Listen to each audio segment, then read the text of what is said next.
Hello and welcome back to Soft Step English. I'm Nora. And I'm Ethan, holding a cup of tea that is already getting cold because we started talking before I drank it. Which is very on brand for us. Very. And before you do anything else, let us ask you a quick question.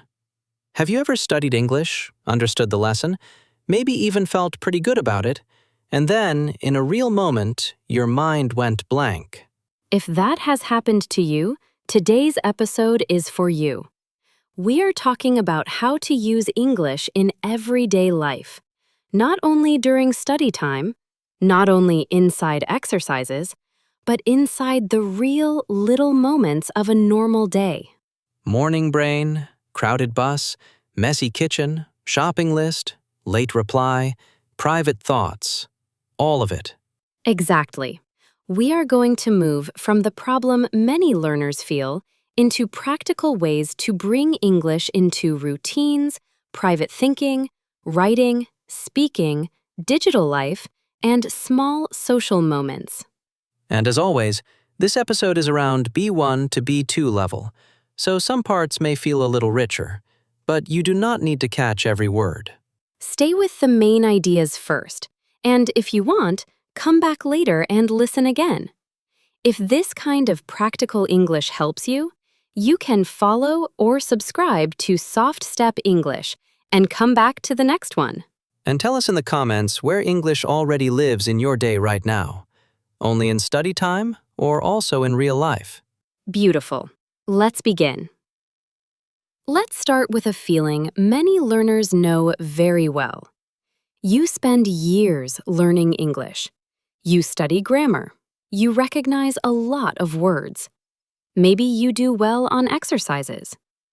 But then, somebody asks you a simple question, and suddenly you hesitate. That word, hesitate, is important. It means you pause because you are not sure. You do not move forward smoothly. Right. And the frustrating part is that English can feel close, but not ready. It can feel near, but never fully available. I really like that phrase. Available here means ready for use, ready when you need it. Not just stored somewhere in your brain like winter clothes in a box. Exactly. You know the language is there, but you cannot reach it quickly. Maybe you cannot explain a small problem at work. Maybe you cannot describe your day with confidence. Maybe you understand the rule, but your own voice does not arrive in time.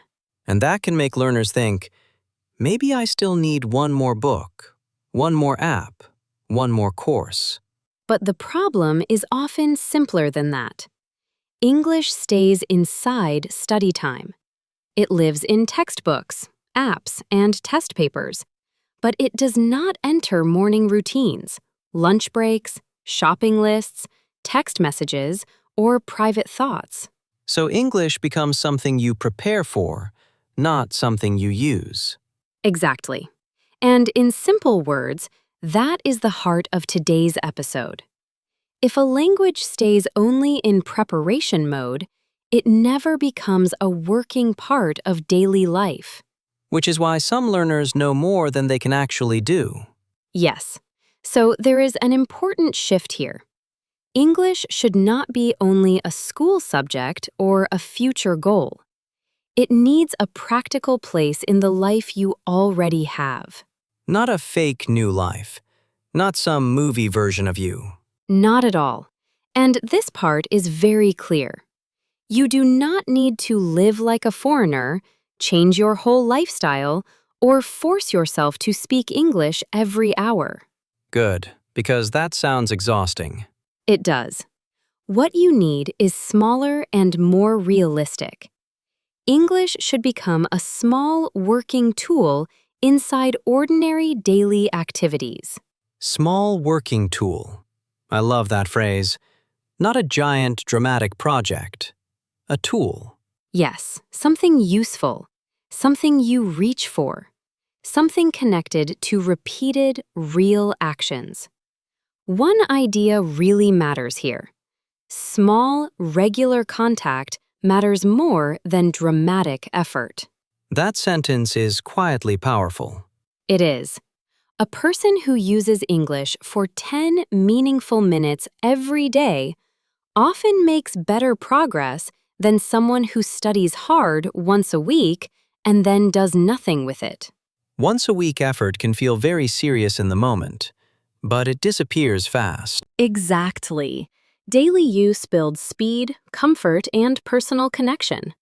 Over time, English stops feeling like borrowed knowledge. Borrowed knowledge is another strong phrase. Borrowed means it does not feel fully yours yet. Right. You can hold it for a moment, but you are not relaxed with it. Like wearing somebody else's jacket. Technically, you can wear it, but it does not move like your jacket. That is a perfect example. And repeated use changes that. English starts to feel like part of your own voice. And that is such a different goal from sounding impressive. Exactly. Which brings us to the first major shift here. Stop treating English as a performance and start treating it as a tool. Ouch, that one lands. It does, because many learners wait. They think, I will use English when my grammar is better, when I know more words, when I feel less nervous. When the moon is full, when my personality changes, when everything is magically easy. Exactly. But real use does not begin after confidence. In many cases, confidence comes after repeated use. So confidence is not the ticket. Confidence is the result. Yes, and that matters because daily communication is usually not elegant or perfect. It is practical. People ask where something is. They explain what happened. They describe a preference. They make a small request. They apologize for being late. They compare two options. They say they are tired, busy, confused, excited, or worried. Daily language is not a speech contest. It is, where is my charger? Can we move this meeting? Sorry, I am late. I need a minute. Precisely. Everyday language is repetitive in a useful way. Which is good news. Repetitive means you can meet the same patterns again and again. Exactly. You do not need rare vocabulary to begin using English more often. If your life includes planning, apologizing, choosing, explaining, asking, and reacting, then your life already contains practice topics. And I like how ordinary the examples are. Like thinking, I still need to buy fruit, answer that message, and finish one more task before dinner. Yes, that private thought can become English practice.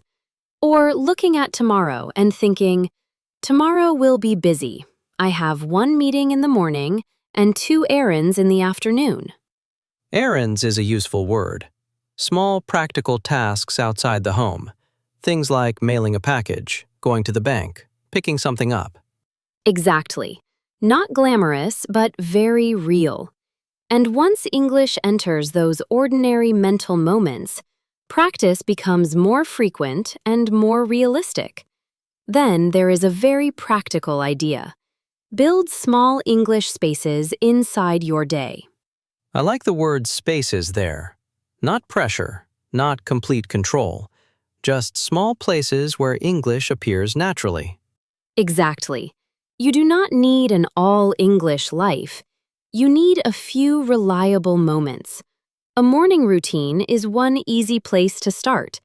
When you wake up, you can describe the weather, your energy level, and your plan for the day in simple English. So maybe, it looks cloudy. I feel a bit slow today. I need to leave early. Perfect. Only 3 short sentences, but they are tied to a real situation. That makes them easier to remember. Because your brain connects the language to something happening now. Right. Then we get to commuting time. If you walk, ride a bus, or take the subway, your environment gives you the topic. Which helps, because inventing a topic can strangely be the hardest part. Very true. So if the train is crowded, you can practice words like packed, delayed, noisy, convenient. Packed means very full, with little space. Yes, and if the street is wet from rain, you can say the sidewalk is slippery. Slippery means easy to slide on, not steady, maybe a little dangerous. Exactly.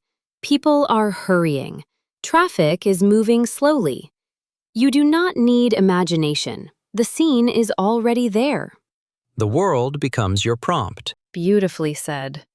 And then it moves into household activities. Cooking gives you verbs like wash, chop, boil, fry, stir, serve. Cleaning gives wipe, sweep, fold, sort, throw away. And those are not baby words. They are daily life words. Exactly. Organizing a room also gives you useful location language. On the shelf, under the table, next to the bed, in the drawer, at the back, at the front. This is such a good reminder that simple does not mean unimportant. Very important point. These words form the basic system of daily life. If you can use them easily, your English becomes practical very quickly. There is a phrase I really like here. You can create an English layer on top of tasks you already do. Layer is the key word. One extra level, not a whole new life. Exactly. If you make coffee every morning, describe the process in English. If you check your calendar, summarize the day in English. If you go grocery shopping, name categories in English: vegetables, snacks, frozen food, cleaning supplies, personal care items. Personal care items is a great phrase. Things like toothpaste, shampoo, soap, skin cream. Yes. And if you cook dinner, explain your choices. I made something quick because I got home late. Or, I used what I already had in the fridge. Those are the kinds of sentences people really say. Exactly. And that is why they help. They connect words with actions, and that connection is stronger than memorizing isolated vocabulary from a list. Isolated means alone, not connected. Right. A word by itself can be useful, but a phrase tied to your real action is easier to remember and easier to use. Then there is another important method. Use English for private thinking. I think this part is freeing. It really is. Some learners imagine that real practice only happens when they speak to another person. But private language use matters too, and often it is the most available kind of practice because it depends only on you. No teacher needed. No language partner needed. No scheduling disaster. Exactly. You can narrate your decisions, reactions, and plans in English while you move through the day. Why did I open the fridge again? I am not even hungry. That absolutely counts. Good, because that one is realistic. Very realistic. And private thinking is powerful because it reveals the exact language you need. If you try to explain your day in English and you get stuck, that gap is useful. Useful in the annoying way. Yes, but still useful. Maybe you know how to say study and work, but not reschedule, deadline, battery, receipt, or allergy. All words that suddenly become urgent when you need them.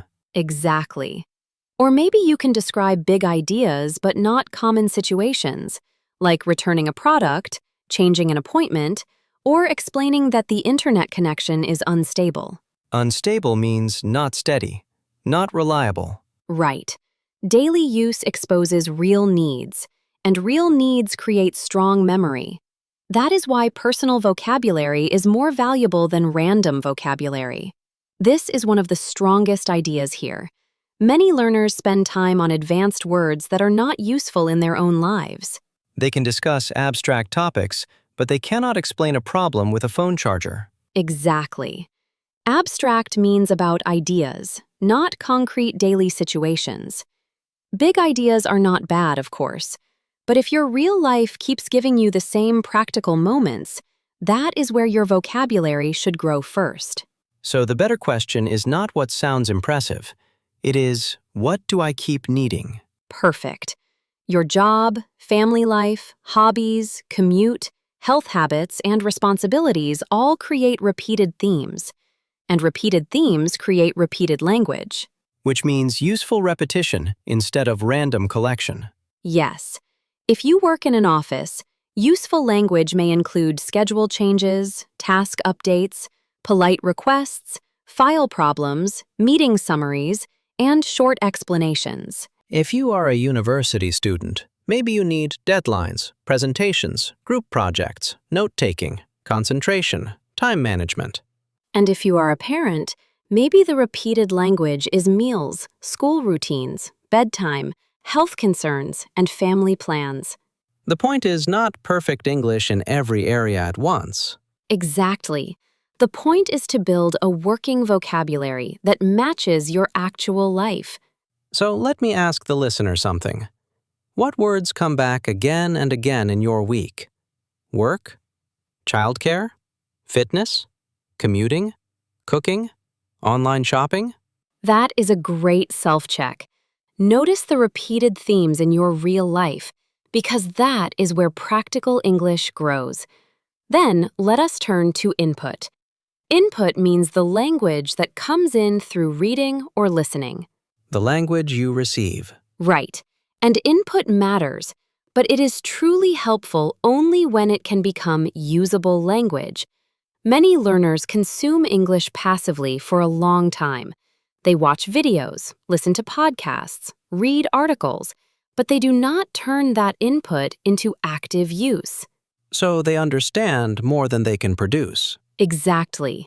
And that gap is normal, but it should not stay too large for too long. Otherwise, it starts to feel strange. You think, why can I understand this person but not say one clean sentence back? Yes. So here is a better approach. Collect phrases, not only words. I really love that advice. Single words are useful, but phrases are closer to real communication. Exactly. Instead of learning only prefer, learn I would rather. I tend to choose. I usually go for. Instead of only busy, learn my schedule is packed. I have a lot on my plate. This week is quite full. And instead of only forget, learn it slipped my mind. I almost forgot. I need a reminder. Those are chunks, little groups of words that travel together. Yes. And when you learn language in chunks, it is easier to retrieve. Retrieve means pull out of memory when you need it. Because you are not building every sentence from zero. Exactly. And daily life gives you chances to recycle these phrases. While choosing food, you can think, I usually go for something light at lunch. While planning the weekend, I would rather stay home and rest. During a stressful week, I have a lot on my plate. That phrase is so common and so useful. It really is.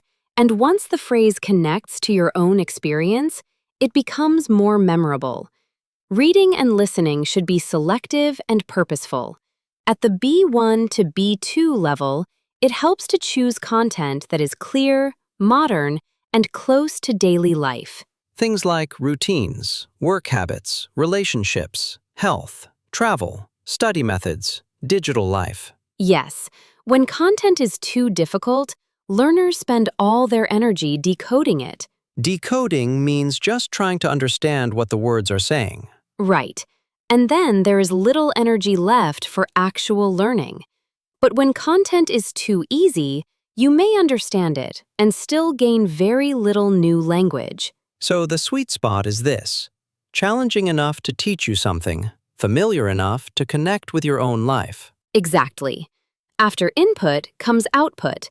Output means the language you produce by speaking or writing. And this is where many people quietly run away. Yes, they think, I understand this, but I am not ready to say it yet. That sentence has delayed a lot of progress. It really has. I like how gentle but firm this point is. If you never try to produce language, it remains passive. Passive means you can recognize it, but you cannot use it actively. Right.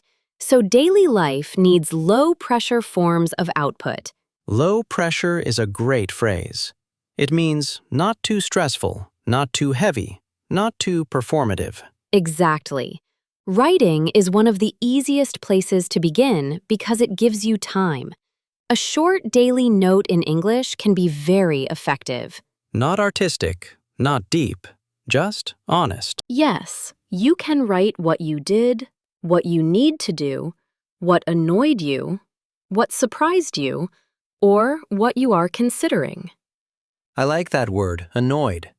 Not huge anger, more like small irritation. The feeling of, please stop. Very accurate. And here is a useful contrast. A note like, I felt tired all afternoon, so I kept putting things off, teaches more practical language than a generic sentence like, today was a good day. Putting things off means delaying them, not doing them yet. Exactly. Lists can become language practice too. A to-do list in English, a shopping list with categories. A short reflection after work. What went well? What took too long? What still needs attention? That is functional English. English that does a job. Yes, and that is exactly what many learners need in order to feel that the language is becoming part of life. Then let us talk about speaking practice, but in a smaller, more realistic way. I appreciated that because not everyone has a speaking partner, and not everyone wants a long conversation after a difficult day. Exactly. So instead of waiting for perfect conditions, do short spoken tasks. Summarize your day aloud in 1 minute. Explain a picture in your room. Describe how to make a simple meal. Talk through tomorrow's plan. Or record yourself for 1 minute and listen back with honesty, not cruelty. Very important. Not to criticize your accent harshly, but to notice hesitation, missing words, and repeated grammar problems. So the goal is observation, not self-attack. Exactly. These short recordings show your current speaking system very clearly. Maybe you start well, then lose control when you try to connect ideas. Or maybe every sentence somehow becomes do, make, get, and go. Yes, that happens a lot. Or maybe you notice the same pause every time you need to explain cause and effect. Like, I was late because, and then total traffic jam in the brain. Exactly. And once you see those patterns, you can improve them in a targeted way. Targeted means focused on a specific problem, not vague. So daily English use is not only about doing more, it is also about seeing what really happens when you try to communicate. Yes, that is such an important point. It also brings in digital life, which is very realistic because for many people, daily life now happens partly online. Emails, messages, search engines, apps, online shopping, maps, streaming platforms, tiny rectangles on screens all day. Exactly. And these spaces are not separate from language learning. In fact, they may be some of the best places to bring English into your routine. Because you are already there anyway. Right. Maybe you change the language settings on some devices or apps if that feels manageable. Manageable meaning possible without making your whole life confusing. Exactly. Or you search for recipes, product reviews, or travel information in English. You follow a few creators or newsletters that discuss topics you truly care about. You write short comments. You save useful phrases from posts. You compare how different people express similar opinions. And if you often use English online for real purposes, you stop associating it only with study. Yes, you begin associating it with action. But there is a good warning here, too. Do not build a fake English life that feels unrelated to your real one. That line made me laugh because it is so true. Some people choose materials that look impressive but do not connect to their actual interests or needs. Exactly. They read difficult essays they do not enjoy. They watch videos far above their level. They copy long vocabulary lists they will never use. It creates the appearance of serious study, but not the reality of useful progress. Yes, real progress usually looks more ordinary. Maybe someone listens to 10 minutes of English news while washing dishes, then later uses one phrase from it in a journal entry. Or someone checks an English recipe while cooking and learns the difference between roast, bake, and grill.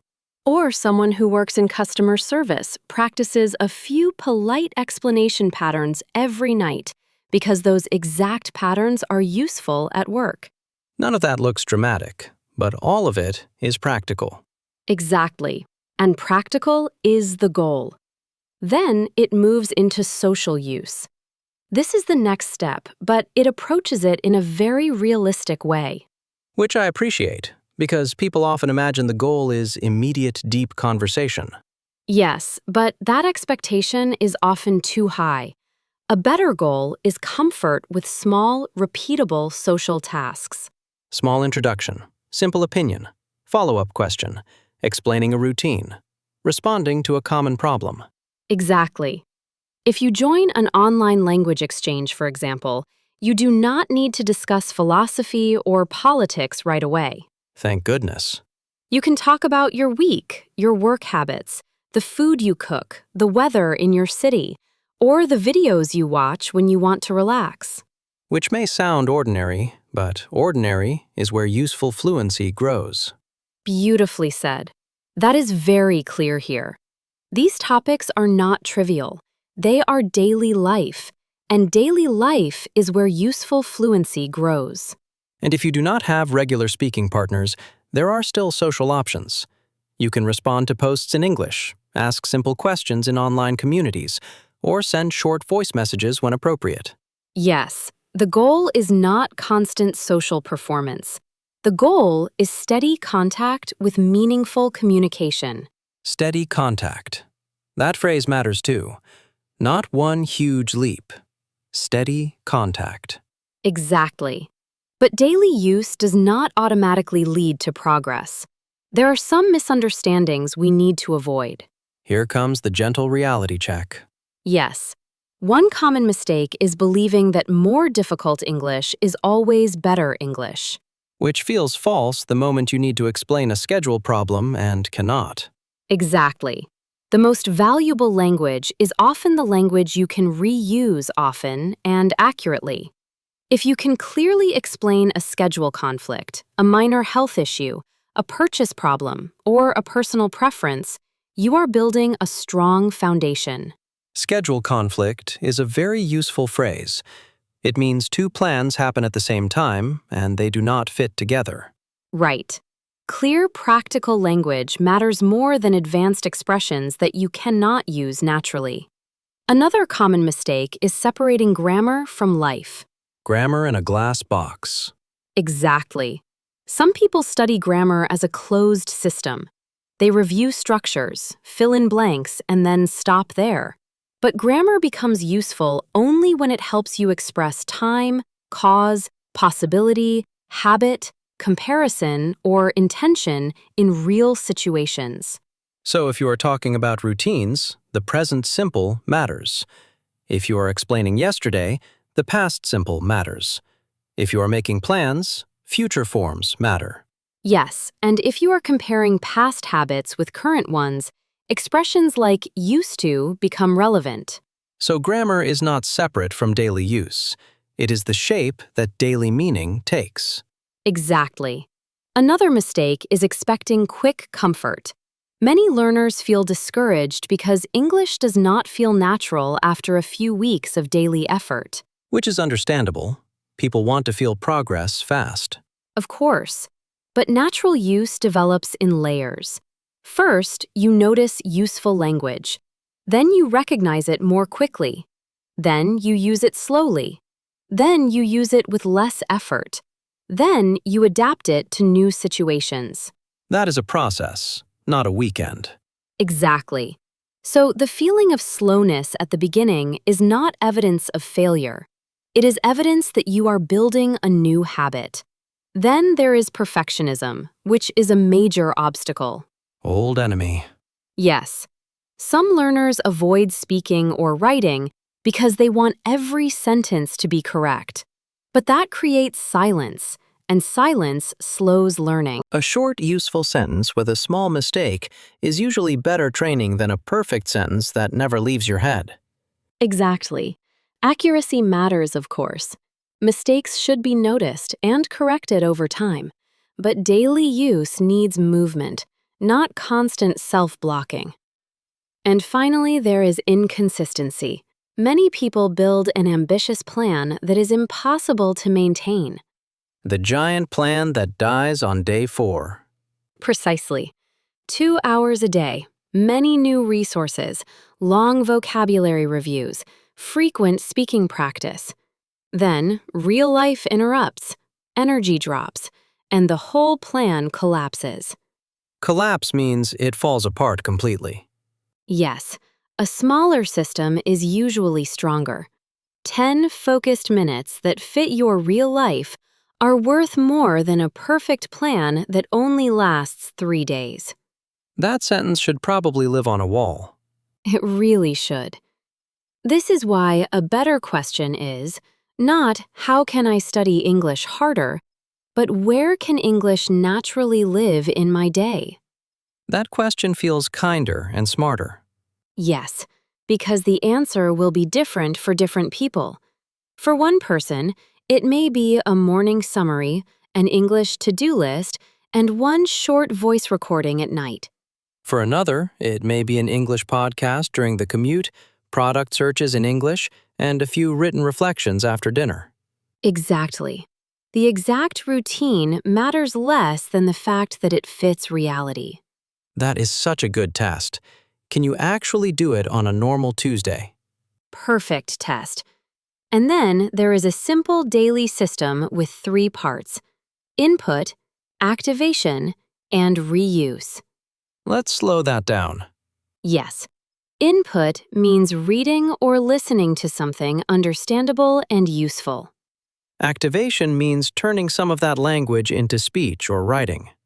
And reuse means meeting the same words and phrases again in your own life until they become familiar.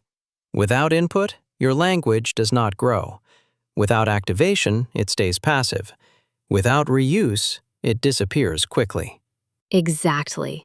Here's a simple example. In the morning, you hear the phrase, "I have been putting it off." Which means delaying something again and again. Right. In the afternoon, while thinking about a task you have delayed, you use the same phrase in your head. And in the evening, you write, "I kept putting off that phone call because I expected it to be awkward." So the phrase moves through 3 stages: exposure, personal use, and reinforcement. Exactly. Exposure means you meet it. Personal use means you use it in your own situation. Reinforcement means you meet it again and strengthen it. That is how ordinary language becomes part of your active system. And over a longer period, daily English use changes more than vocabulary. It changes attention.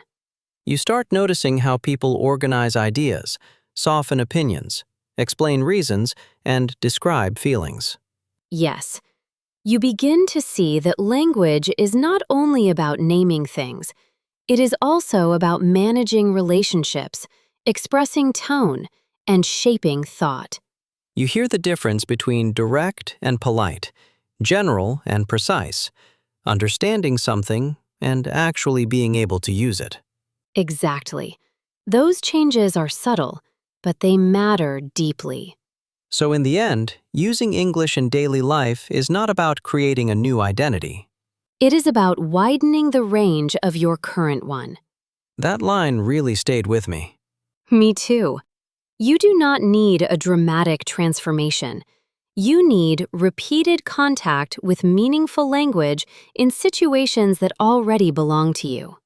Plan, cook, commute, shop, write, search, reflect, respond. Yes, let English appear there before you feel fully ready. Then, slowly, English stops being a distant subject and becomes a practical habit. And that habit turns knowledge into use. Exactly. Then, progress is no longer something you only hope for in the future. It becomes something you can hear in your own thoughts, see in your own routines, and feel in the growing ease of ordinary expression. And this is a good moment to pause and ask you something. Which part of your day already has space for English? Tell us in the comments. Morning routine, commute, cooking, private thinking, digital life, short writing, 1-minute speaking. What is your first real place? And if this episode is helping you, share it with a friend who studies English but rarely gets to use it. This topic helps almost everyone. Absolutely, because the change does not have to be huge. It just has to be real. And now it is time for our word tour. The part where we slow down, breathe, and actually say the language together. Yes, these are expressions we already used earlier. Please do not rush. Say them with us. Repeat after us. Take your time. And if you can, say them out loud. Quietly is fine. Whispering is fine. Tea in hand is also fine. Our first phrase is fully available. Say it with us. Fully available. One more time. Fully available. This means ready for use when you need it. If your English is not fully available, you may know something, but you cannot reach it quickly. Example. I studied the words, but they were not fully available during the conversation. Good. Slowly now. Fully available. Nice. Our next phrase is small working tool. Say it with us. Small working tool. One more time. Small working tool. This phrase helps us remember that English does not need to be a grand performance. A tool is something practical, something you use. Example. I want English to become a small working tool in my daily routine. Very good. Small working tool. Next, borrowed knowledge. Say it with us. Borrowed knowledge. Slowly. Borrowed knowledge. Borrowed means not fully yours yet. Maybe you can repeat it, maybe you can recognize it, but it still feels a little strange in your mouth. Example. At first, those phrases felt like borrowed knowledge, but after daily use, they started to feel natural. Excellent. Borrowed knowledge. Now, a very practical one. Packed. Say it with us. Packed. One more time. Packed. Packed means very full, very busy, very crowded, depending on the situation. Example 1. The train was packed this morning. Example 2. My schedule is packed this week. Good. Short word, very useful. Packed. Next is slippery. Say it with us. Slippery. Slowly. Slip-per-wee. Slippery. Slippery means easy to slide on, not steady under your feet. Example. Be careful. The sidewalk is slippery after the rain. One more time, nice and clear. Slippery. Great. Now let's take a work and life word. Reschedule. Say it with us. Reschedule. One more time. Reschedule. This means to change the time of a plan, appointment, or meeting. Example. I need to reschedule my appointment because I have a schedule conflict. Very practical. Reschedule. And since Ethan used it, let's keep going with schedule conflict. Say it with us. Schedule conflict. Again, schedule conflict. This means two plans happen at the same time and cannot both happen. Example, I cannot come at 3 because I have a schedule conflict. Very useful for real life. Schedule conflict. Next phrase, a lot on my plate. Say it with us. A lot on my plate. One more time, a lot on my plate. This does not mean actual food. It means many responsibilities, many tasks, many things to handle. Example, I cannot take on another project right now. I already have a lot on my plate. That is such a natural phrase. A lot on my plate. Next one, it slipped my mind. Say it with us. It slipped my mind. Slowly, it slipped my mind. This means I forgot it, usually not on purpose. Example, I'm sorry I did not reply yesterday. It slipped my mind. Very common, very human. It slipped my mind. Next phrase, low pressure. Say it with us. Low pressure. One more time, low pressure. This means not too stressful, not too heavy, not too intense. Example, I need a low-pressure way to practice speaking every day. Good.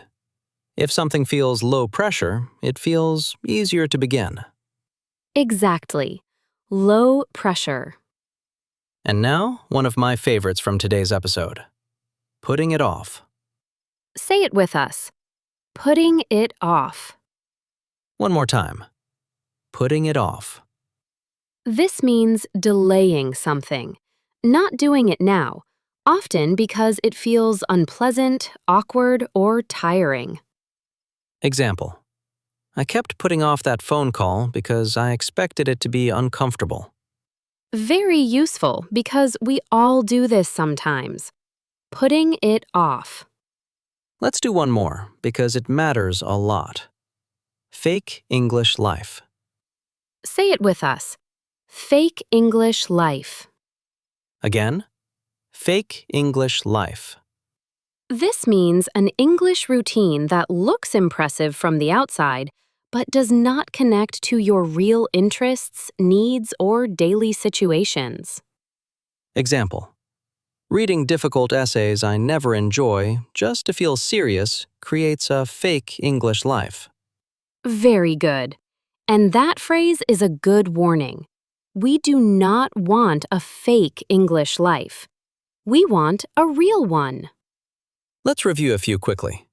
Say them with us. Fully available. Small working tool. Borrowed knowledge. Packed. Slippery. Reschedule. Schedule conflict. A lot on my plate. It slipped my mind. Low pressure. Putting it off. Fake English life. Very nice. If a few of those felt difficult, that is completely fine. Yes, the goal is not instant perfection. The goal is familiarity. Meet the phrase, say the phrase, use the phrase, meet it again. That is how it becomes yours. Before we go, here is a small piece of homework. Tomorrow, choose just 2 moments that already exist in your day and invite English into them. Maybe your morning routine and your commute. Maybe cooking and a short note at night. Maybe one product search in English and one 1-minute voice recording. Keep it small, keep it real, and notice which words or phrases you actually need. Then, come tell us in the comments what you chose. We really do read them, and we love seeing how listeners build English into real life. If this episode helped you, you can follow or subscribe to Soft Step English and come back to the next one. And if one friend came to mind, share this with them too. Thank you for spending this time with us. We are Nora and Ethan, and this has been Soft Step English. Keep going gently, keep going consistently, and let English meet you inside your real life. There is more English waiting for you, and your progress continues the moment you use one small phrase in one real moment today.